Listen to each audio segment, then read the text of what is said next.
అందరు నమస్కారం అండి. ఈ నక్క మామూలు నక్క కాదు. దొంగ నక్క, గుంట నక్క, జిత్తులు మారి నక్క. ఈ నక్క గురించి ఒక్కొక్కటిగా బయటకు వస్తుంటే నిజంగా మతిపోతుందండి. తాజాగా వచ్చిన వార్త ఏంటంటే ఈ నక్క మీద ఒక చోరీ కేసు పెట్టడం జరిగింది. చోరీ కేసు అంటే దొంగతనం కేసు పెట్టడం జరిగింది. అసలుకి ఈ దొంగతనం కేసు ఎందుకు పెట్టారు, ఈవిడ ఎవరి దగ్గర దొంగతనం చేసింది, ఏం వస్తువులు దొంగతనం చేసింది, ఆ వస్తువులు ఇలువెంత అనేది ఈ వీడియోలో చాలా క్లారిటీగా మాట్లాడుకుందాం. అలాగే ఇంకొక దొంగతనం కూడా ఉంది, దాని గురించి కూడా వీడియోలో క్లియర్గా మాట్లాడుకుందాము. దయచేసి వీడియోని పూర్తిగా చూడటానికి ప్రయత్నించండి. మీకు ఒకవేళ ఓపిక లేకపోతే అట్లీస్ట్ ఒక 5 నిమిషాలన్నా వీడియో చూడటానికి ప్రయత్నించండి. అలా గనక చూస్తే మీకు ఈ వీడియోలో ఒక క్లారిటీ అనేది వస్తుంది. నేనేదో నోటికొచ్చింది ఈ వీడియోలో చెప్పడం లేదు, వాస్తవం చెప్తున్నా, జరిగింది చెప్తున్నా. ఈ నక్క మీద దొంగ కేసు, చోరీ కేసు నమోదయ్యింది. దీని వెనకాల పెద్ద కథ ఉంది. ఆ కథని ఇప్పుడు మీకు వివరించే ప్రయత్నం చేస్తా. కాబట్టి వీడియోని పూర్తిగా చూడటానికి ప్రయత్నించండి. అలాగే వీడియోని లైక్ చేయండి, షేర్ చేయండి, కుదిరితే హైప్ చేయండి, సబ్స్క్రైబ్ చేసుకోవడానికి ప్రయత్నించండి. అయితే నక్క తెలుసు కదా, నక్క అంటే ఎవరనేది పర్టికులర్గా పేరు చెప్పాల్సిన అవసరం లేదు. మీకు నక్క అంటేనే మీకు అర్థమైపోద్ది ఆ నక్క ఎవరనేది. ఈ నక్క 2009లో, ఇప్పుడు కాదులే, 2009లో ఒక ఊర్లో ఒక ఇంట్లో ఒక అద్దెకు ఉండేది. అదే ఇంట్లో ఒక పోర్షన్లో హౌస్ ఓనర్స్ కూడా అదే పోర్షన్లో ఉండేవాళ్ళు. ఒకే ఇంట్లో పక్క పక్కన ఉండేవాళ్ళు. ఈవిడ అంటే ఈ నక్క చాలా రోజులుగా ఈ ఓనర్లో ఏం చేస్తున్నారు, వాళ్ళ ఇంట్లో ఏమేమి ఉన్నాయి, వాళ్ళ ఆర్థిక లావాదేవీలు ఏంటి, ఇవన్నీ అబ్జర్వ్ చేస్తూ వచ్చింది. ఒక రోజు ఆ ఓనర్ ఎవరైతే ఉన్నారో, ఆ హౌస్ ఓనర్ ఎవరైతే ఉన్నారో వాళ్ళ కొడుకు అమెరికాకి వెళ్ళడం జరిగింది. ఉద్యోగ రీత్యో, చదువు రీత్యో, వాట్ ఎవర్ ఏదైనా కానీ అమెరికాకి వెళ్ళడం జరిగింది. వెళ్ళిన తర్వాత తల్లిదండ్రులు కూడా కొడుకును చూడటానికి అమెరికాకి వెళ్ళారు. ఒకరోజు వెళ్ళారు. వెళ్ళిన ఆ సందర్భాన్ని చూసుకొని ఆ ఇంటి తాళాన్ని ఈవిడ తస్కరించింది, అంటే దొంగతనం చేయడం జరిగింది. మరి హౌస్ ఓనరు ఈ నక్కకి ఇచ్చి పోయారా, లేదా వాళ్ళు ఎక్కడైనా పోతుంటే పెడుతుంటే ఈ నక్క చూసిందా, లేదా ఒక కొత్త దొంగ తాళాన్ని తయారు చేయించిందా, వాట్ ఎవర్ తెలియదు. కానీ తాళాను దొంగతనం చేసి తాళాన్ని తెరిచి ఇంట్లోకి జొరబడడం జరిగింది.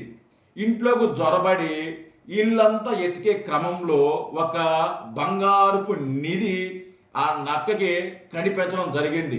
ఆ నక్కకి ముందే తెలుసు ఆ ఇంట్లో ఒక బంగారు నిధి ఉంది. దాని మీద ఆ నక్క కన్ను పడింది.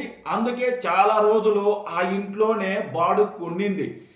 ఎలాగన్నా ఆ నిధిని కాజేద్దాము అని అవకాశం వచ్చింది. ఓనర్స్ అమెరికాగా వెళ్ళారు. ఇల్లు ఖాళీగా ఉంది, ఇంటి తాళం తీసేది, లోపలికి వెళ్ళింది నక్క. ఈ బంగారు నిధి ఎక్కడెక్కడ ఉందని ఎతికింది. ఒక దిక్కన బంగారు నిధి దొరికిందండి. అది నిధి దొరికిన తర్వాత ఎప్పట్లాగానే తాళాలు వేసేసి ఓనర్స్కి చెప్పకుండా రాత్రికి రాత్రే ఇల్లు ఖాళీ చేసి వెళ్ళిపోయింది. ఓనర్స్ 1 ఇయర్ తర్వాత, అంటే కొన్ని నెలల తర్వాత, 1 ఇయర్ తర్వాత, 1 ఇయర్ పైబడే ఇండియాకి రావడం జరిగింది. ఆ ఇంటికి రావడం జరిగింది. ఆ ఇంటికి వచ్చినప్పుడు పక్కన చూస్తే ఆ నక్క లేదు. ఆ నక్క ఇంటికి తాళం వేసి ఉంది. వీళ్ళు ఇంటికి వెళ్ళారు. వీళ్ళు ఇల్లు ఓపెన్ చేసి ఆ నిధి, అంటే వీళ్ళ అవసరం, ఆ హడావిడిలో ఆ నిధిని, ఆ బంగారుపు నిధిని మర్చిపోయి వెళ్ళిపోయారు. వాళ్ళు అమెరికాకి వెళ్ళిపోయారు. వాళ్ళు ఏమనుకున్నారు, ఇంట్లోనే ఉంటుంది కదా, అది ఎక్కడికి పోద్దులే, తాళం వేసి వచ్చినాం కదా, పక్కన కూడా మనం బాడుకున్నారు కదా, ఏమవద్దులే అని చెప్పి వాళ్ళు కూడా లైట్ తీసుకున్నారు. మేబీ వాళ్ళకు ఆస్తి బాగుండేటట్టు ఏమో మరి తెలీదు, లైట్ తీసుకున్నారు. ఇంటికి వచ్చి మొట్టమొదటిగా ఆ నిధిని చూస్తే ఆ నిధి కనిపించలా. ఆ నిధి కనిపించబోలేకే హౌస్ ఓనర్స్ షాక్ అయ్యారు. ఈ నక్క ఎవరైతే ఉన్నారో ఈ నక్క చెప్పా పెట్టకుండా ఇల్లు ఖాళీ చేయడం జరిగింది. ఇల్లు ఖాళీ చేస్తే ఆ నక్క మీద అనుమానం వచ్చింది. ఆ నక్క తర్వాత ఎక్కడికి వెళ్ళిందో తెలియదు, ఏ ఊర్లో ఉందో తెలియదు, ఏ ఇన్ఫర్మేషన్ లేదు. ఆ నక్క ఆ ఊరు నుంచో లేదా బయట వెళ్ళిపోయింది, ఎక్కడ కూడా ఇన్ఫర్మేషన్ లేదు.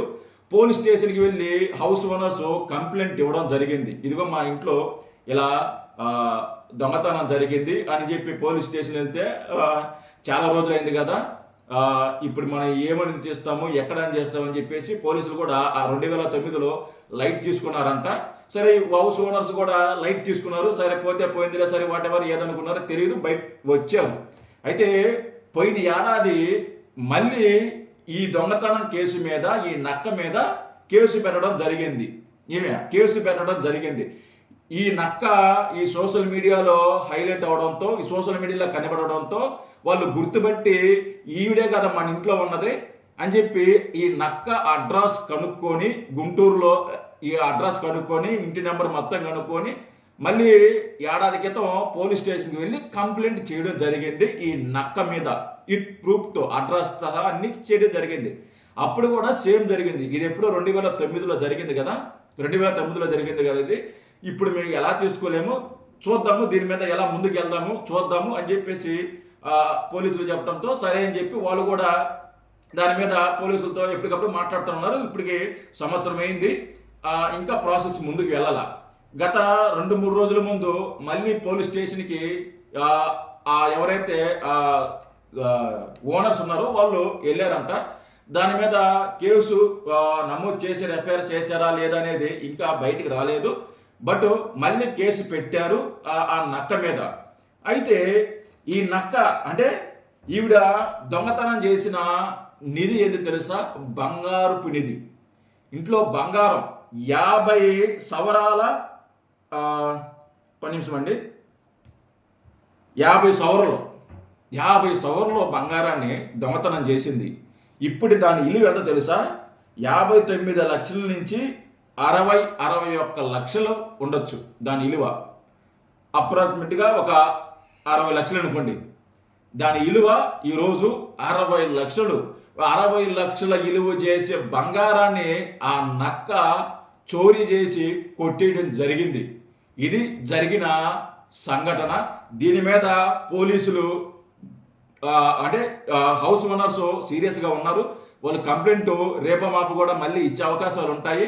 అసలు దొంగతనం ఎవరు చేశారు కొంచెం ఎంక్వైరీ చేయండి, ఆ నక్కని పిలవండి, నక్కని పిలిచి ఎంక్వైరీ చేస్తే అంత తెలిసిపోద్ది. ఎప్పుడో 2009లో జరిగింది కదా, కొద్దిగా ప్రాసెస్ కొంచెం లేటుగా ఉంటుంది, లీగల్గా కూడా కొద్దిగా లేటుగా ఉంటుంది.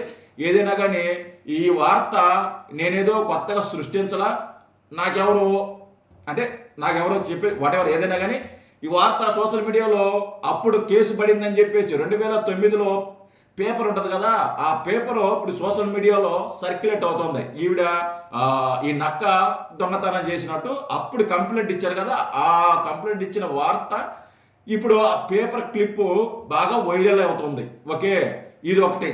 రెండోది, ఈవిడ వృత్తి తెలిసిందే కదా, న్యాయవాది వృత్తి అందరూ తెలిసిందే.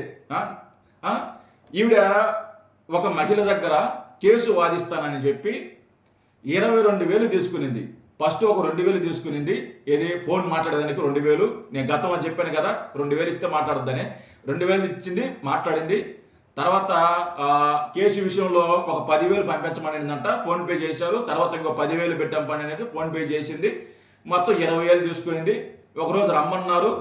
ఆ కేసు ఆ బాధితులు ఎవరైతే ఉన్నారో ఆవిడ దగ్గర కూల్ డ్రింక్స్, లేకపోతే జ్యూసులు, టిఫిన్లు, భోజనాలు, అలాగే ఇంటికి కావాల్సిన కొన్ని వస్తువులు, అక్కడికి దోసులు వేసి పెను కూడా ఆవిడ చేత కొనిపించుకొని డాక్యుమెంట్స్ ఆ కేసు ఏంటి, ఆ కేసు వివరాలు ఏంటి అనే కనీసం డాక్యుమెంట్స్ అస్సలు పట్టించుకోకుండా ₹1,00,000 అడిగిందంట.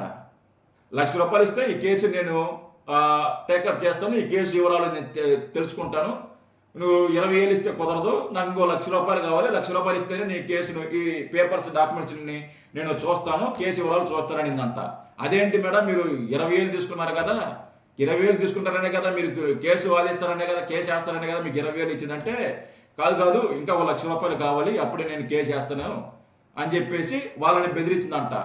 మీరు ₹1,00,000 ఇస్తే చేస్తా, లేదా మీరు ఇంకా పోలీస్ స్టేషన్కి అక్కడికి వెళితే నేను ఎవరో తెలుసు కదా, నా సంగతి తెలుసు కదా, నేను జనసేన ఒక పార్టీలో ప్రముఖ ఒక పార్టీలో అధికార ప్రతినిధిని, రేపో మాపో నాకు మహిళా ఉమెన్ కమిషన్ చైర్మన్ పదవి వస్తుంది, నాకు ఆ పదవి వచ్చిందంటే మీ సంగతి నేను తేలస్తా అని చెప్పేసి ఆ బాధ్యతల్ని బెదిరిస్తే పాపం వాళ్ళు భయపడి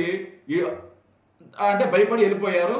మరి తాజాగా 2-3 రోజుల ముందు ఒక ఛానల్కి ఇంటర్వ్యూ ఇస్తూ ఈవిడి చేసిన అరాచకాలు, ఈవిడి చేసిన ట్రాన్సాక్షన్ మొత్తం కూడా ఆ బాధితురాలు బయట పెట్టడం జరిగింది. ఈ నక్క గురించి, ఈ నక్క జీవిత చరిత్ర ఇది.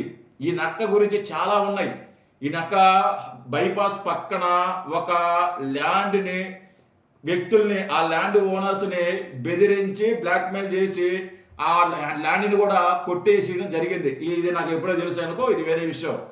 సో నేను మొదటి నుంచి చెప్పేది ఇదే, ఈ నక్క అనే నక్క మామూలు నక్క కాదు, గుంట నక్క, జిత్తుల మరి నక్క. మళ్ళీ టీవీ డిబేట్లోకి వచ్చి నీతి, నిజాయితీ, వృత్తి, పెద్ద పెద్ద ముద్ర మాటలు మాట్లాడుతుంటది. మరి చేసేది మాత్రం ఇలాంటి పనికిమాలిన మాటలు, పనికిమాలిన వ్యవహారాలు ఈ వ్యక్తి, ఈ నక్క చేసేది. మరి న్యాయమో అన్యాయం గురించి ఈ నక్క మాట్లాడుతాయి. అందుకే నాకు చిరాకేసేది. ఇప్పుడు కన్నా సిగ్గు తెచ్చుకోవాలి. 50 లక్షలు విలువ చేసి బంగారం చోరీ చేసినట్టు మామూలు విషయం కదండి, మామూలు విషయం కదా ఇది. 60 లక్షలు అండి, 50 సంవత్సరంలో 60 లక్షలు.